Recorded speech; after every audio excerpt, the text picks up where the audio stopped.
R-Truth shocks wrestling world, signs with AEW after unexpected WWE exit. In a move no one saw coming, the wrestling world has been turned upside down. Ron Killings, better known to fans around the globe as the incomparable R-Truth, has officially joined All Elite Wrestling, AEW, marking one of the most unexpected crossovers in recent memory. The announcement has rippled through the wrestling community, leaving fans stunned, confused, and, above all, deeply energized. For over 2 decades, R-Truth has been a fixture in WWE. A master of comedy, timing, and in-ring versatility, he's entertained generations of fans while carving out a unique space that no other performer could replicate. Now, that legacy continues on an entirely new stage. From comic relief to game changer. For years, R-Truth was WWE's comedic cornerstone. Whether chasing the 24/7 title through hotel hallways or sparring with his imaginary friend Little Jimmy, he brought levity to a product often consumed by high drama and ego. But behind the laughs was a seasoned ring veteran with serious chops, and everyone in the locker room knew it. Recently, Truth had been experiencing a quiet resurgence in WWE. Fans noticed. He was appearing on weekly television more often, getting more substantial promo time, and even sharing screen space with headliners like John Cena. Many believed he was entering the final, celebrated phase of a long, loyal run. So, when WWE abruptly announced his release over the weekend, fans were blindsided. The release that broke the internet. The news hit hard. Within minutes of the announcement, social media exploded with backlash. Longtime fans and industry insiders alike questioned the decision. Why now? Why him? WWE hadn't just released another mid-card talent. They had let go of one of the most enduring personalities in company history, someone who still moved the needle, still lit up arenas, and still had something to offer. For a company increasingly accused of sacrificing soul for spreadsheets, the move reinforced fans' worst fears. Even more shocking was the way the announcement was delivered. Cold, abrupt, and completely devoid of the respect R-Truth had earned over the years.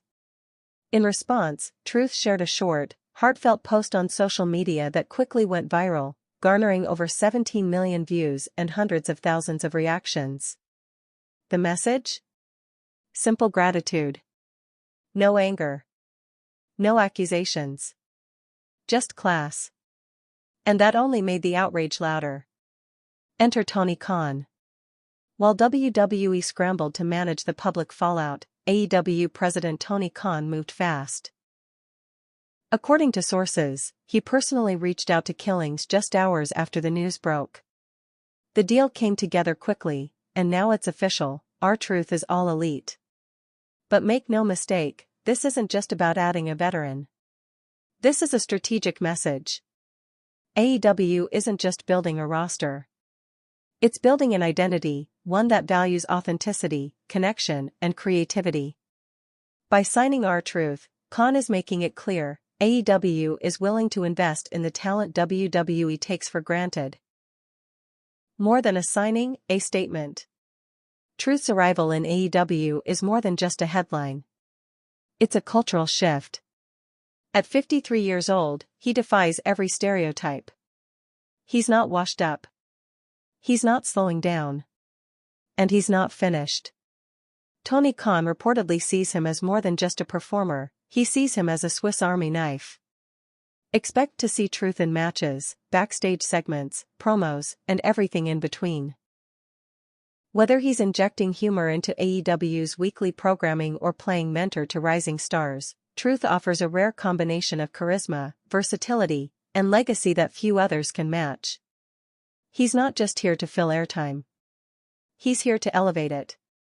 WWE's creative crisis. Behind the scenes, the fallout at WWE has been intense.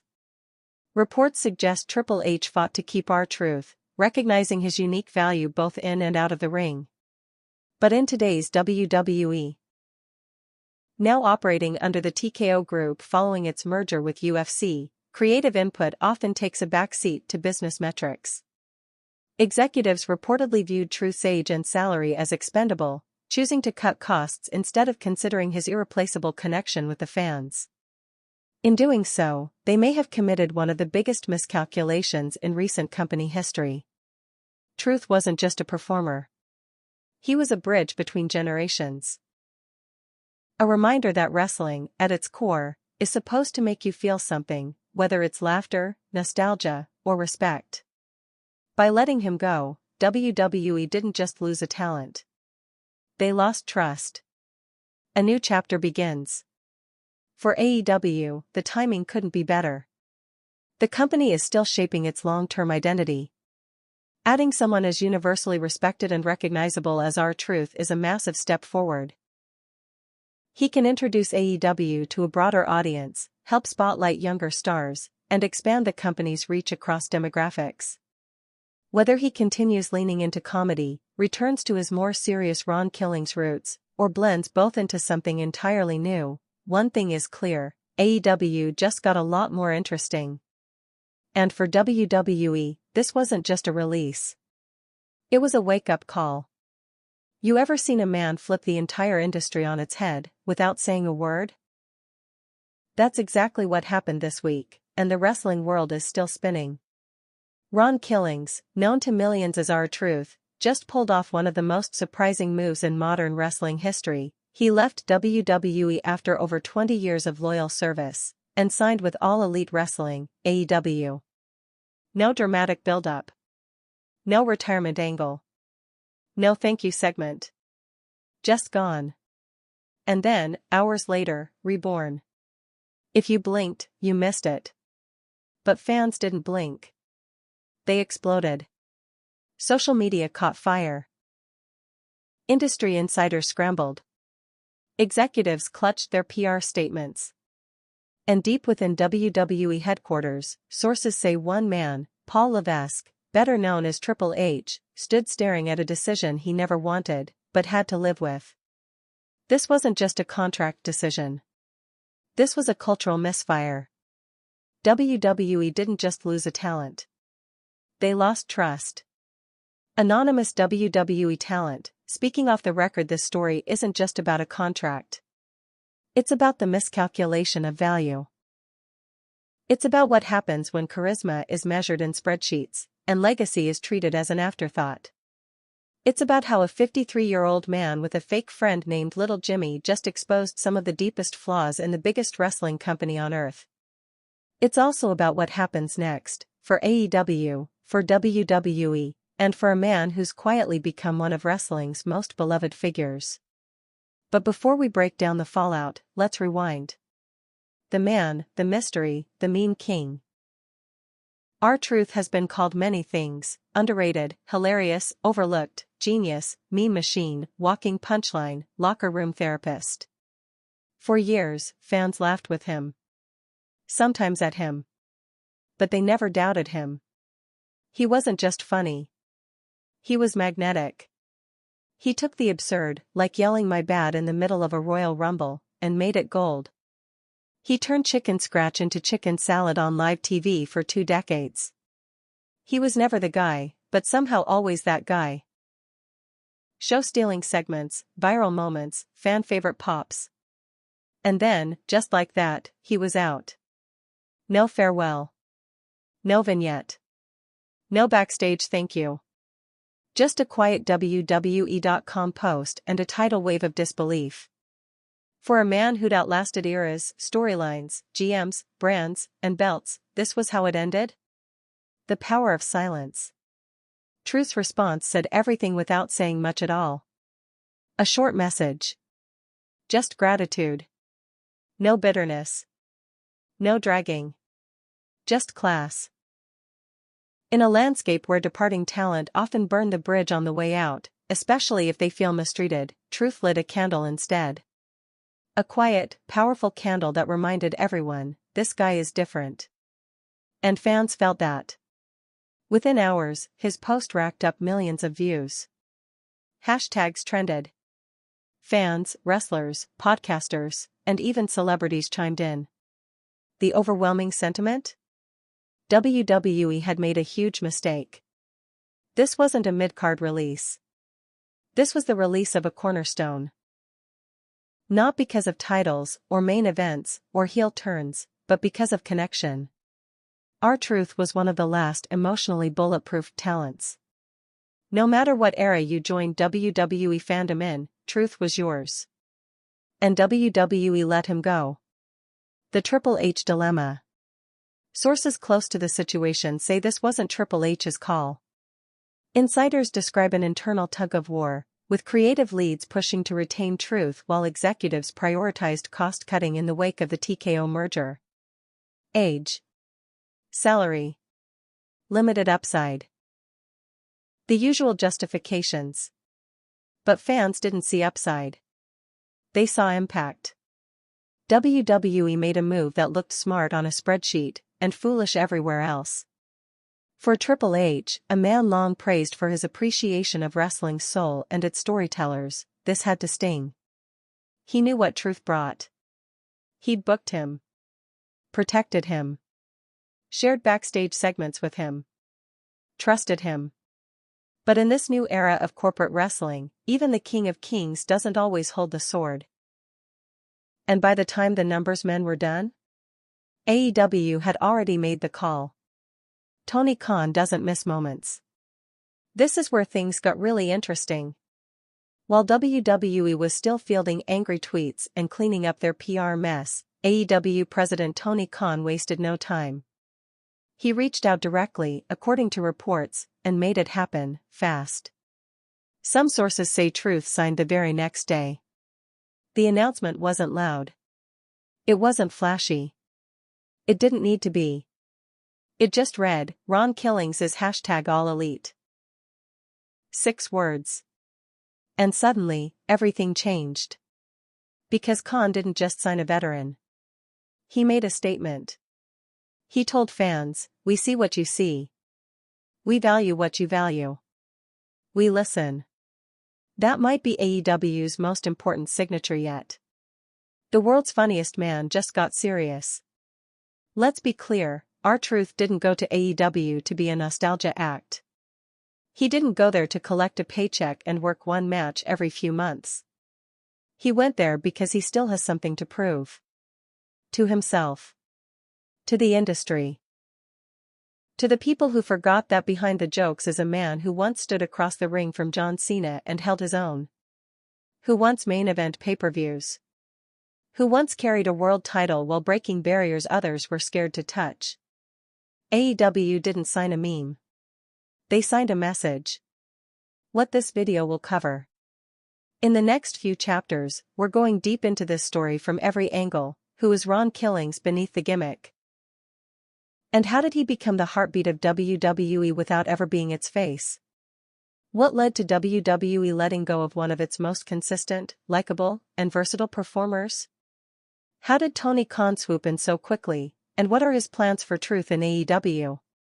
Why are fans saying this was the turning point for AEW's credibility?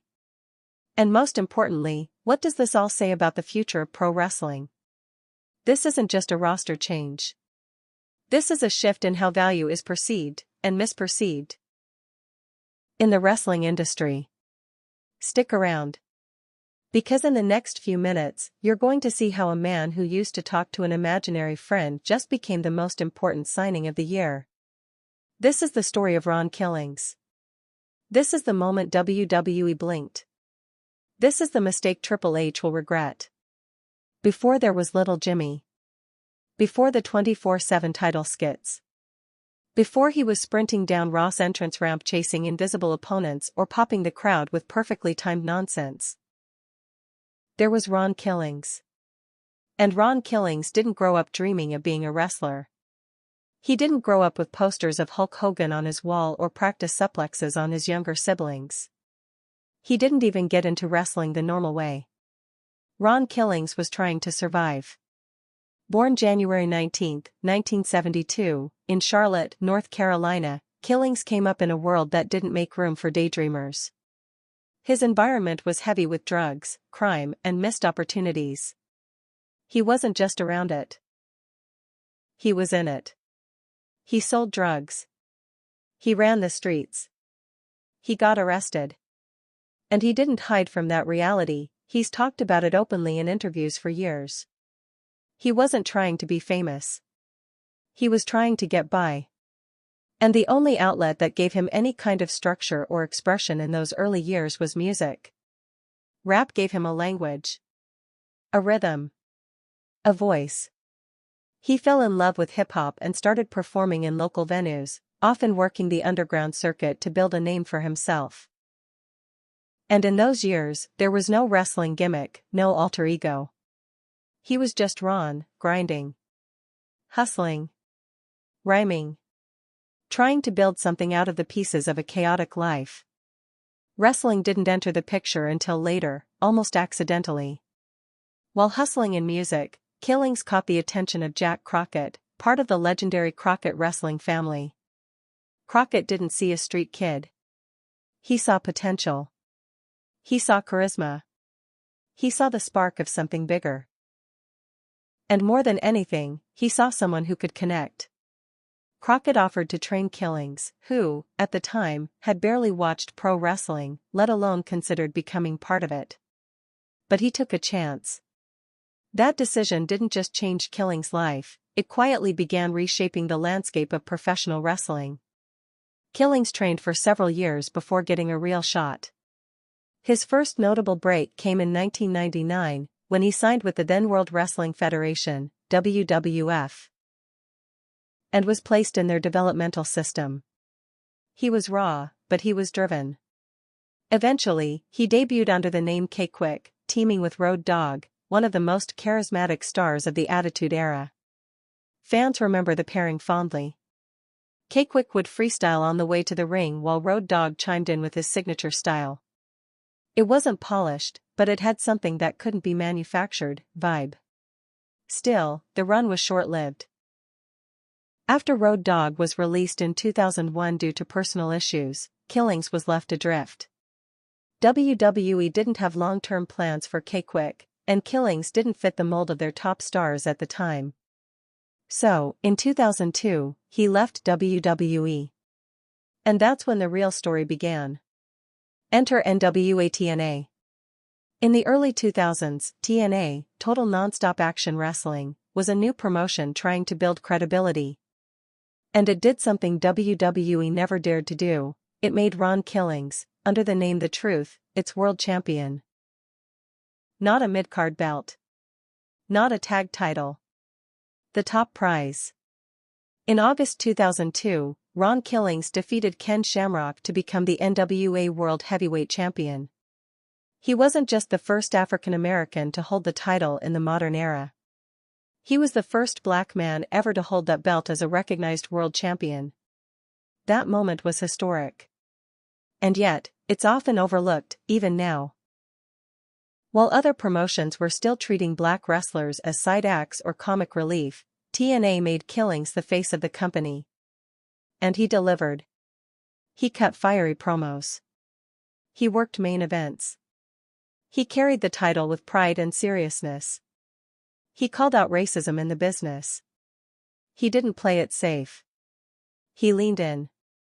He was the truth because, finally, someone was letting him speak it. This version of Killings was raw, intense, political. He was less about comedy and more about conviction.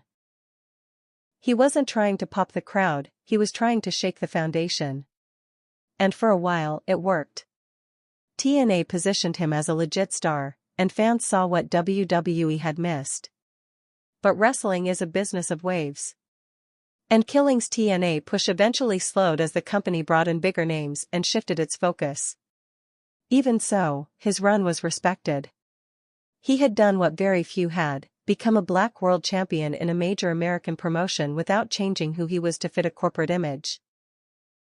When WWE came calling again in 2008, it was a different Ron Killings that walked through those doors. He returned as R-Truth, a name that hinted at his past but also carried the baggage of WWE branding. The new gimmick leaned into his musical roots. He'd rap his entrance live. He'd talk to the crowd. He brought energy. But this time, the company saw him more as an entertainer than a threat. And that's how it began. The journey from serious world champion to beloved comic genius. But underneath it all, the same man remained. The same grit. The same history. The same skill set. Killings wasn't just someone WWE hired to be funny. He was a pioneer. A groundbreaker. A man who'd earned his respect not through memes or gags, but through survival. Through skill. Through impact. Understanding that context is critical to understanding why his release hit so hard. Because when WWE let him go, they weren't just cutting a contract. They were erasing a legacy they never fully honored to begin with. Ron Killings didn't just survive the industry. He redefined it quietly, with a smile, a mic, and a story few could match. And now, with AEW, the wrestling world finally seems ready to remember all of it, not just the punchlines. When Ron Killings returned to WWE in 2008 under the name R-Truth, it didn't feel like a homecoming. It felt like a test. WWE didn't immediately present him as a returning star. There was no fanfare. No welcome back pop. He didn't walk into the company as a former world champion. He walked in as a fresh face all over again. For all WWE's size and memory, it had a strange habit of forgetting what happened outside its walls. But Killings didn't complain. He performed. And that performance slowly became one of the most unique, enduring, and quietly influential legacies in WWE history. It started small, low-card matches, random backstage interviews, bursts of crowd interaction. But the fans started to notice something: this guy was different. Not just athletic different or talks well different. He was alive out there. Every segment had an edge of unpredictability. Every promo had a spark of electricity. Even if the creative didn't go anywhere, R-Truth always made the moment work. He had one of those rare wrestling intangibles: he made you look. That earned him opportunities, but not always the kind that led to championships. WWE used R-Truth like a utility player in baseball. Someone who could play any position, do any job, and make it entertaining. Whether it was a serious storyline or an absurd one, they handed it to Truth, and 9 times out of 10, he elevated it. Take the infamous heel turn in 2011. WWE took a big swing that year, turning R-Truth into a villain and pairing him with The Miz as a chaotic duo. They ditched the musical entrance. He cut scathing promos. He started feuding with top-tier talent: John Cena, CM Punk, Triple H. And he nailed it.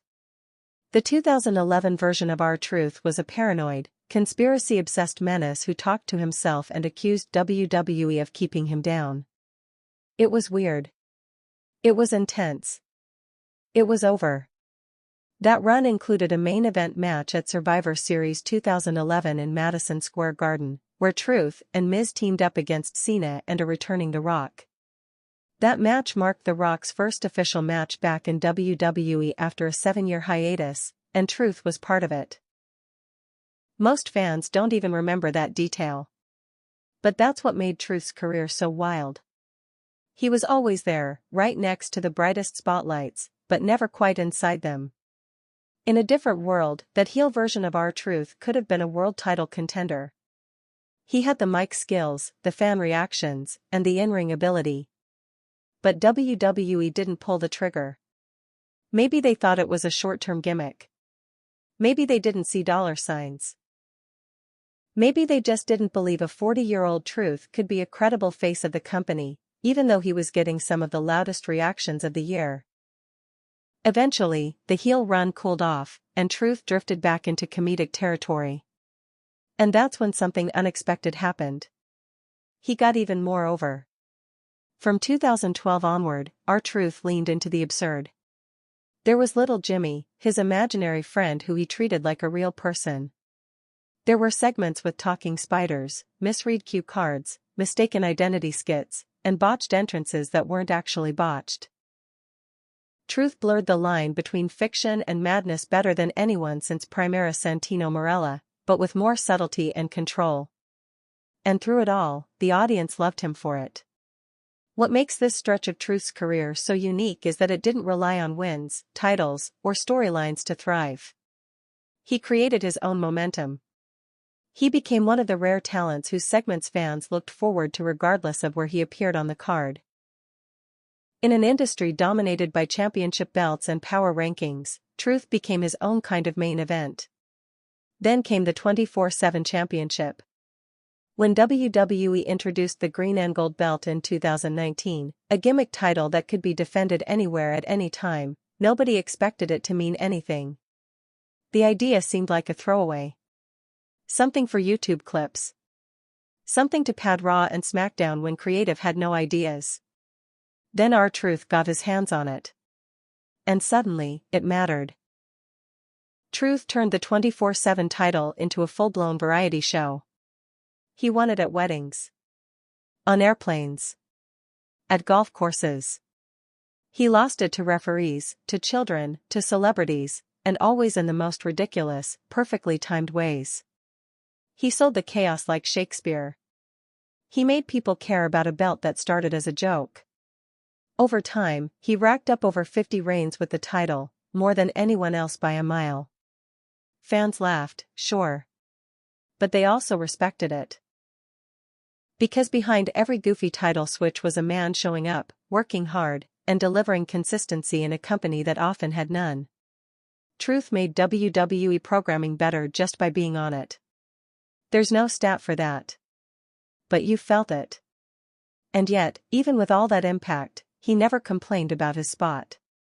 He wasn't publicly lobbying for a main event push. He wasn't cutting shoot promos or airing grievances. He was showing up, making the most of whatever he was handed, and doing it with an energy that screamed, "I love this." Behind the scenes, younger talent often described him as a mentor. A calming presence. A creative genius who never made it about himself. He didn't need to tear anyone down to get over. He just was over. By 2021, it became clear that Truth's role had evolved again, this time into something even more rare. He had become wrestling comfort food. A guaranteed pop. A guaranteed smile. A performer who could defuse tension, lift energy, and remind everyone, fans and wrestlers alike, that wrestling is supposed to be fun. When he suffered a quad injury in 2022 during a match on NXT, many feared that might be the end. He was 50 years old. Recovering from a serious injury. The business doesn't usually wait for people in that category. But Truth didn't just recover. He returned. By 2023, he was showing up again on WWE TV. Working backstage bits with the Judgment Day, reuniting with The Miz, delivering promos that were once again going viral on social media. And once again, fans started whispering, "He's back." Not in a world champion way, but in that familiar, WWE feels better when Truth is on screen way. It felt like he was entering the final, celebrated chapter of a long and loyal career. Maybe a Hall of Fame induction was coming. Maybe a final storyline that honored his decades of work. Maybe a heartfelt farewell like so many others had received. But WWE had different plans. Ron Killings wasn't supposed to be back. When he tore his quad in November 2022 during a match on NXT, the injury was serious. He was 50 years old, and quad injuries are no joke, even for younger athletes. WWE has seen careers derailed permanently by less. Many fans quietly assumed that would be the last they'd see of R-Truth in the ring. Not because he didn't have the heart to come back, but because WWE often treats older, mid-card talents like out-of-date merch, appreciated in theory, but not worth reprinting. But they underestimated him. Again. Killings began rehab almost immediately. Behind the scenes, sources reported he was focused, disciplined, and determined. No big social media campaign. No sympathy plays. Just work. He spent over a year recovering, not just physically, but sharpening the parts of his game that had always made him stand out. Timing, character work, improvisation. And in late 2023, the return began, quietly. There was no vignette. No return pop. No Royal Rumble countdown. Just a backstage segment. It was Survivor Series 2023. R-Truth appeared in a skit with the Judgment Day, out of nowhere. At first, fans thought it might be a one-off. A comedy cameo. A nostalgia beat. But the crowd reaction said something else. They missed him. Not just his presence, but his energy. The vibe shift when R-Truth appears is something hard to define. He doesn't demand the spotlight, he absorbs it and reflects it back to the audience in a way that feels genuine. And WWE noticed. In the weeks that followed, he began appearing more frequently, sometimes backstage, sometimes in the ring, sometimes in vignettes that seemed designed just to give him room to cook. They paired him with The Miz again, a throwback to their brief tag run years earlier, this time with an odd couple twist. Miz playing the high-strung ex-heel, Truth playing the chaotic neutral sidekick who may or may not understand what's going on. It worked. The chemistry was undeniable. Miz and Truth began racking up segment time again. Not just filler, they were being used to reset pacing in multi-segment shows. A Truth bit after a tense title feud. A backstage skit to break up the monotony of back-to-back promos. He was back in his most natural role, the glue. But this time, there was a difference. The crowd wasn't just laughing, they were listening. Hanging on his words. Reacting to even his smallest physical gestures. There was an edge to the reactions that hadn't been there before. A warmth. Maybe it was nostalgia. Maybe it was the knowledge that this man had just come back from a major injury in his 50s. Maybe it was the crowd realizing, finally, that WWE wouldn't feel like WWE without him. Whatever the reason, R-Truth had momentum. Not as a world title contender, but as an essential part of the weekly fabric. Like Paul Heyman's promos or Sami Zayn's backstage improvisation, Truth wasn't just doing a job. He was elevating the whole product. One moment stood out. In early 2024, during a segment involving the Judgment Day, Truth delivered a promo that was absurd and brilliant in equal measure. He referred to Dominic Mysterio as Eddie's grandson, mixed up Finn Balor with Sheamus, and accused Rhea Ripley of stealing his Uber Eats. It was nonsense, but the crowd ate it up. Social media exploded. The clip did millions of views. Fans started quoting lines. The comments were full of people saying things like, R-Truth is the best part of Raw right now. I missed this man more than I realized. Please never release him. Irony, in retrospect. But it wasn't just about being funny. There were glimpses of the old Truth, the one from the TNA days. His physicality hadn't declined. He moved well. He still bumped like a pro, sold like a veteran, and brought believability to his matches, even in comedic settings. He hadn't lost a step. He just hadn't been booked to take one forward. Internally, it seemed like WWE had started to recognize this. By spring 2024, Truth was getting more promo time. He was being used in key backstage anchor spots. Often opening the third hour of Raw, or transitioning segments involving top stars. It was as if creative realized they had someone with legacy value, crossover appeal, and real-time crowd connection. A rare combo. And just like that, the fanbase started to ask the question that hadn't been asked in years: are they finally giving Truth a proper final run? There was speculation. Maybe he'd get a US title shot. Maybe a Rumble moment. Maybe a surprise win over a top heel that set up something longer term. There were even online fantasy bookings suggesting a mini-program with John Cena, a callback to their 2011 feud. It felt like the audience, and maybe even WWE, was preparing for a celebration. Not a push for gold, but a recognition of legacy. Then, it stopped. No announcement. No segment. No match. No goodbye. Just silence. And then, on a random weekend, WWE dropped the news online: R-Truth had been released. No thank you video. No recap montage. Not even a full press release. Just his name in a list, part of a new round of talent cuts. It wasn't just unexpected. It was disrespectful. The post hit social media late Friday afternoon. No lead-up. No warning. Just a quiet update buried under WWE's Corporate News tab, several talents released as part of ongoing budgetary adjustments. No faces. No fanfare. Just names. But one name stood out, and within seconds, the wrestling world went into shock. R-Truth. There it was. Tucked in between two developmental names and one NXT tag team. Ron Killings, after more than 2 decades of service across 2 runs with WWE, was gone. Released. No official quote. No video tribute. No final match. It felt surgical. Cold. And completely out of step with who the man was, and what he had meant to the company. At first, some fans thought it was a mistake. Maybe a fake list. Maybe someone misread it. But no, it was real. WWE had officially parted ways with one of the most beloved, reliable, and consistent performers in its history. And then the internet exploded. Within minutes, R-Truth was trending on X, formerly Twitter. Not because he had died or retired, but because fans were treating the release like a death in the family. The reaction wasn't anger at Truth. It wasn't confusion about his value.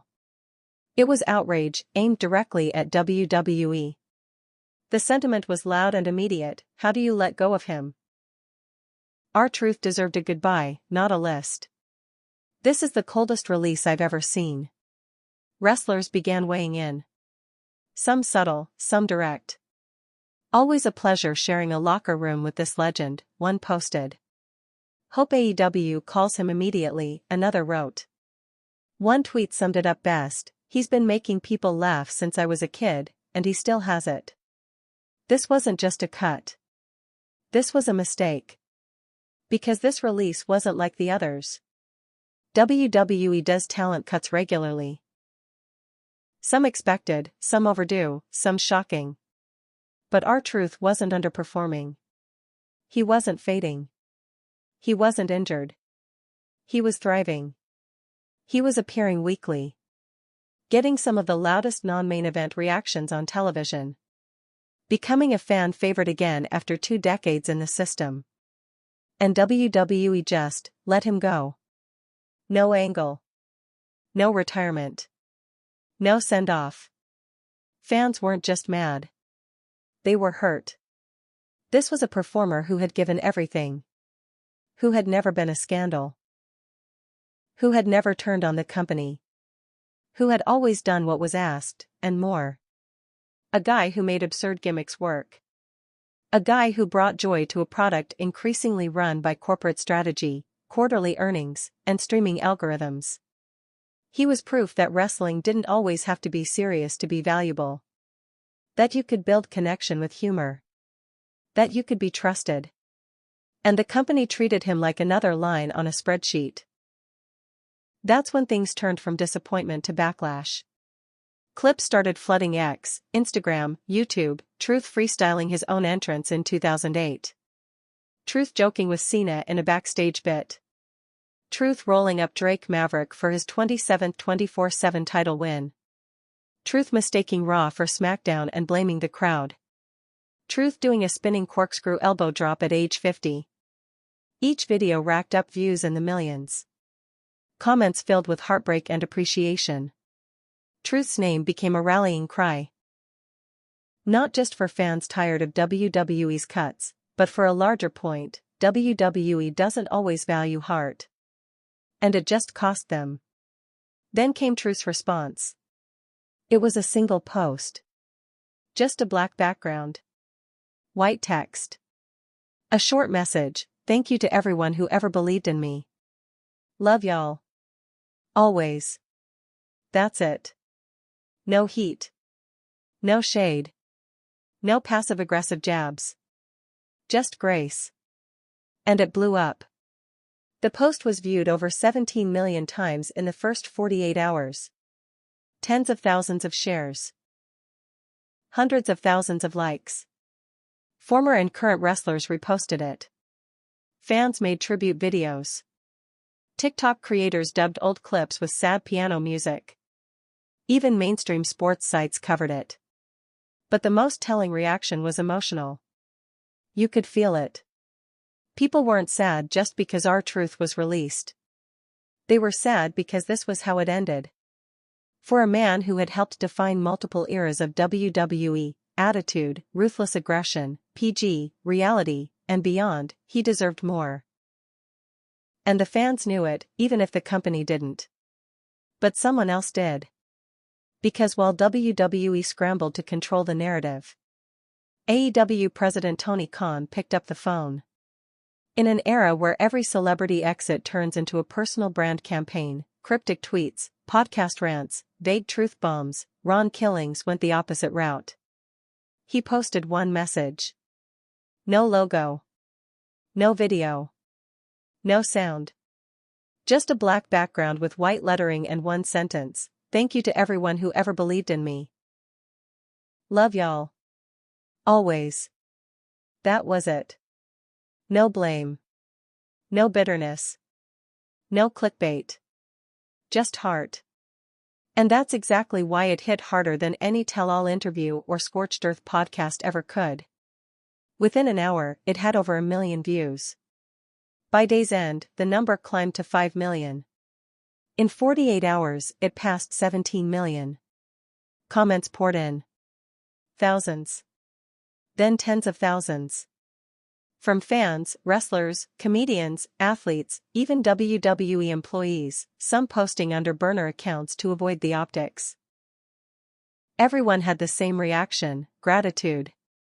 And guilt. Because that message didn't come from a bitter ex-employee or a desperate veteran trying to stay relevant. It came from a man who had done everything right, everything asked, and still got cut. The class in that post only magnified the disrespect of WWE's exit strategy. There was no farewell match. No montage. No thank you, truth chants orchestrated by creative. Just a man, after 2 decades, quietly bowing out with more dignity than the company that dropped him. And the fans felt it. They weren't just mourning the loss of a performer. They were mourning the end of a relationship they didn't even realize was so deep. Because R-Truth had always been there. In the background of chaos. In the middle of overbooked main events. In the comedy segments that turned out to be the most memorable part of the show. He was a constant. A North Star in the bizarre, overproduced galaxy of WWE. And now he was gone. That one message, simple as it was, tapped into a deeper sentiment: fans aren't just here for the spectacle. They're here for the humanity. And R-Truth had always brought that in spades. Behind every punchline was a real person you could root for, someone who loved the business without trying to exploit it. The response became a form of protest.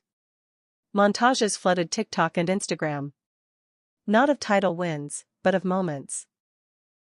Truth being hilarious. Truth breaking character. Truth catching the Miz off guard. Truth dancing with kids in the crowd. Truth bringing joy to people just by existing on screen. One post read, "I didn't realize how important he was until I found out he wasn't there anymore." Another said, "WWE just lost their soul and didn't even notice." But the most reposted comment was short, sharp, and true: "They cut him like a number. He left like a legend." Ron Killings didn't need a 20-minute farewell. He didn't ask for tears or sympathy. He just bowed out with humility. And that made fans rise up for him louder than ever before. The irony was painful: the man known for making everyone laugh had left the stage, and no one was smiling. Tony Khan didn't wait. According to sources close to both companies, the AEW president had made his decision before the wrestling world even finished reacting to the news. Less than 24 hours after R-Truth's release, Khan was already reaching out directly to Ron Killings. No press agents. No layers of communication. Just a call from the top. "AEW wants you. Not just for what you did. For what you can still do. That was the message. Because where WWE saw age, AEW saw experience. Where WWE saw cost, AEW saw value. And where WWE saw comic relief, Khan saw creative gold. The moment was opportunistic, yes, but not in a cynical way. AEW didn't just want to capitalize on fan outrage. They wanted to send a message: we value the people WWE treats like punchlines. It wasn't the first time AEW had stepped in after WWE dropped the ball. Jon Moxley, Bryan Danielson, Saraya, Swerve Strickland. And now, R-Truth, possibly the most surprising of them all. Because this wasn't just about wrestling ability. It was about tone. Energy. Connection. Within days, AEW dropped the announcement in their signature style. A stark black graphic, white lettering, no frills. Ron Killings is #Allalite. That post didn't need pyrotechnics. It lit the internet on fire anyway. Twitter/X exploded. Reddit threads piled up in the thousands. Fans didn't just react, they celebrated. It felt like justice. Like resolution. Like the business correcting itself in real time. And most of all, it felt right. Because R-Truth didn't sign with AEW to ride out the clock. He signed because Tony Khan wasn't interested in repackaging him as a nostalgia act. He wasn't being brought in for comic relief or guest appearances. The pitch was simple: be all of you. AEW wanted Ron Killings, the fully formed version. Not just the 24/7 champion. Not just the punchline machine. But the serious world title veteran. The musical artist. The mentor. The improvisational genius. They weren't buying a gimmick. They were betting on versatility. Internally, AEW sources confirmed that Khan saw Killings as a multi-tool asset. He wasn't just a talent. He was a connector. Someone who could fill TV time, pop the crowd, deliver backstage gold, mentor rising talent, and still put on a great match when needed. Few wrestlers could do all of that. Even fewer could do it without ego. Truth could. And for AEW, that mattered. Khan knew what he was getting. This was a man who had worked with John Cena, The Rock, and Triple H. And had never been a backstage problem. He had survived every creative era WWE had thrown at him. He had been funny, fierce, flamboyant, and forgotten, and he made every version of himself work. Bringing that kind of presence into AEW wasn't just about filling a roster spot. It was a culture shift. Because AEW isn't just trying to compete with WWE's size. It's trying to compete with its identity. And that identity is up for grabs. For years, WWE positioned itself as the polished giant. Global reach, massive production, mainstream partnerships. But with every cut like this one, fans have started to see something else. Something colder. More corporate. Less connected. AEW, by contrast, has built itself on fan alignment. On organic momentum.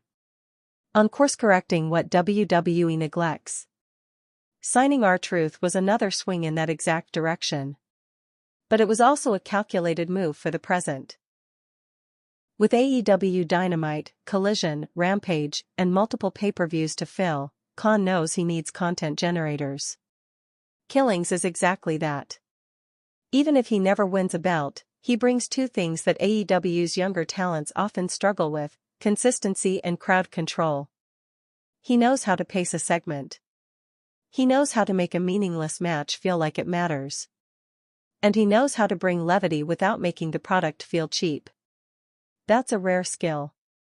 And AEW just locked it down. WWE is a machine.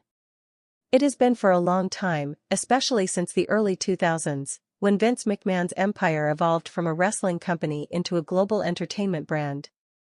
After its 2023 merger with UFC under the TKO Group, that transformation hit its final form. At the top of the food chain now are stockholders, quarterly earnings calls, and algorithm-fed data sheets. Creative decisions are still made. Characters are still booked. But the underlying question has changed from what do fans love, to what performs best against KPIs. That's the world R-Truth got cut from. And it's the exact opposite of the world he just entered. AEW, by design and by necessity, is not a machine. It's a rebellion with a budget. It was born out of dissatisfaction, built on the backs of overlooked talent, indie darlings, internet fan favorites, and the hunger for an alternative that didn't smell like corporate polish. Tony Khan didn't start AEW because he thought he could outspend WWE. He started it because he believed wrestling fans were being underserved. That there was room for feeling again. And every major AEW signing, from the early days to now, has carried that message. Some names proved AEW's reach: Chris Jericho, Sting. Some signaled a new wave: Jon Moxley, Bryan Danielson. Others showed AEW could see stars where WWE only saw liabilities: Brody King, Eddie Kingston, Tony Storm. Ron Killings is something different. He's proof of concept. WWE, in its current form, doesn't see what truth represents. And it's not just age or return on investment. It's deeper. WWE has created an internal economy where value is determined by weekly engagement data, fan sentiment via social listening, brand synergy, merch velocity, global audience metrics, contract to output ratio. All of that sounds smart, on paper. But it strips something essential out of the equation: emotional equity. Truth had it. In abundance. But in WWE's system, that's hard to quantify. It's not a stat that shows up in Q2 reports. You can't chart soul on a spreadsheet. AEW, for all its flaws and growing pains, still factors in the human side. Not just in storytelling, but in how it values its performers. It recognizes that not every segment has to be about dominance or drama.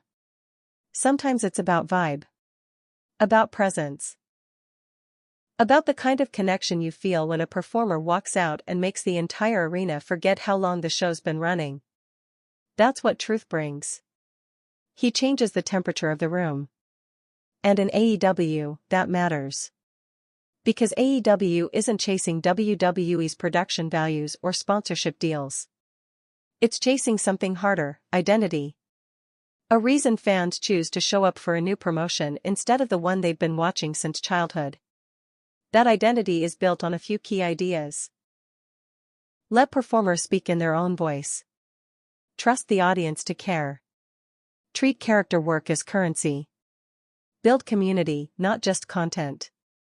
Truth fits into all of that effortlessly. He doesn't need a script to be compelling. He doesn't need a title to be relevant. He doesn't need a feud to be memorable. He's a character factory who operates on instinct and authenticity. That's exactly what WWE has started filtering out. Look at their recent creative direction: clean, minimal, risk-averse. Everyone's on brand. Everyone's cross-platform friendly. And everyone's somewhat interchangeable. AEW is messy. Unpredictable. Sometimes too much. But it's alive. That's why a performer like Truth can thrive there, not just survive. In AEW, he doesn't have to be confined to the role of funny guy backstage. He can wrestle. He can mentor. He can host a segment. He can start a faction. He can cut a promo about his legacy. Or he can do all of that in a single show.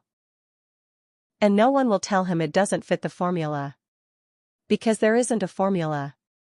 That freedom is exactly why AEW attracts the types of performers WWE often overlooks: those who need space, not just airtime.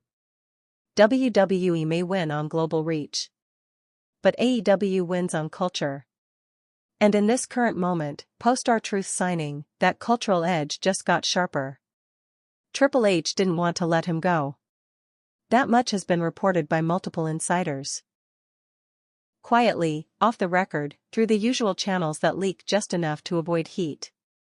But the story's been consistent. Paul Levesque, WWE's chief content officer and the man steering creative in the post-Vince era, fought to keep R-Truth on the roster. He lost. And that loss wasn't just professional. It was personal. To understand why, you have to understand what R-Truth meant inside the building, not just to fans, but to talent, producers, and creative. He wasn't a headache. He wasn't political. He wasn't difficult to book.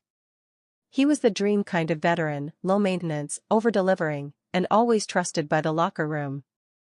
Triple H knew that. He'd worked with Truth on screen. He'd seen him crush unscripted promos. He'd watched him carry cold segments and elevate green talent. He knew, probably better than anyone, that Truth was the kind of performer who doesn't show up in business models, but who holds a show together in real life. But WWE doesn't run on instincts anymore.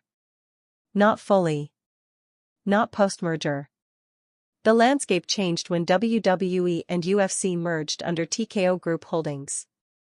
The move was billed as a supermerger, a billion-dollar behemoth uniting two of the most profitable combat sports entities in the world. But behind the hype was something much colder: operational consolidation.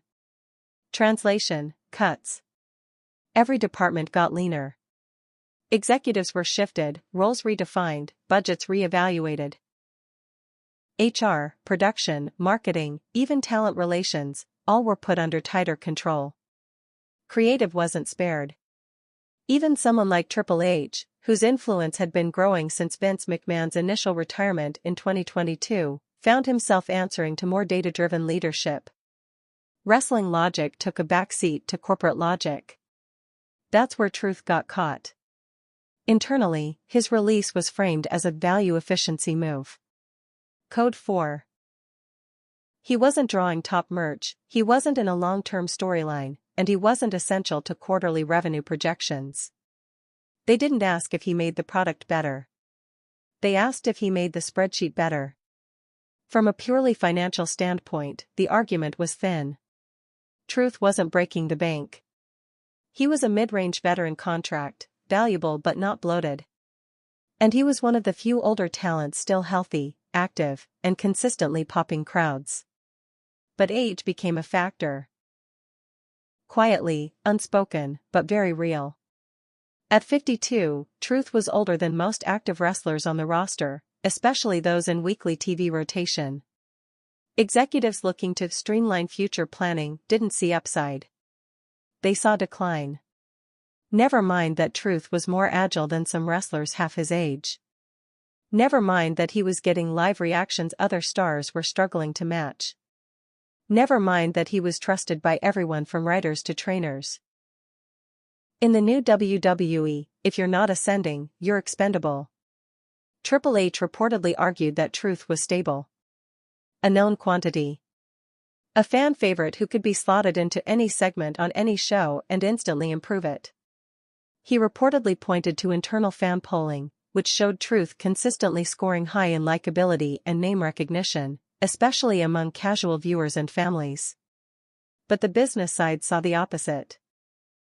No movement in tiered rankings, no new merchandise spikes, and an aging profile. So, the decision came down. And it wasn't creatives to make. That's the part that stings for people close to the situation. R-Truth wasn't let go because of booking. He was let go because of metrics. Triple H, despite his growing control, didn't have the final say. And that's where the regret started. Because while most budget cuts are just that, cuts, this one had weight. It wasn't Dolph Ziggler, who had already hinted at moving on. It wasn't Shelton Benjamin, who had been inactive. It wasn't a newer talent that fans hadn't connected with yet. It was R-Truth. A locker room favorite. A guaranteed segment pop. A man fans trusted. And now, he was gone, sliced out of the system without warning, while Triple H watched from the inside, powerless to stop it. That loss didn't just upset creative. It rattled morale. Multiple talents reportedly reached out to Truth privately, expressing shock, sadness, and respect. Not just because they liked him, but because they realized, if he wasn't safe, no one was. In some ways, his release became a symbol of the company's transformation. From a wrestling show with business ambitions, to a business with a wrestling show attached.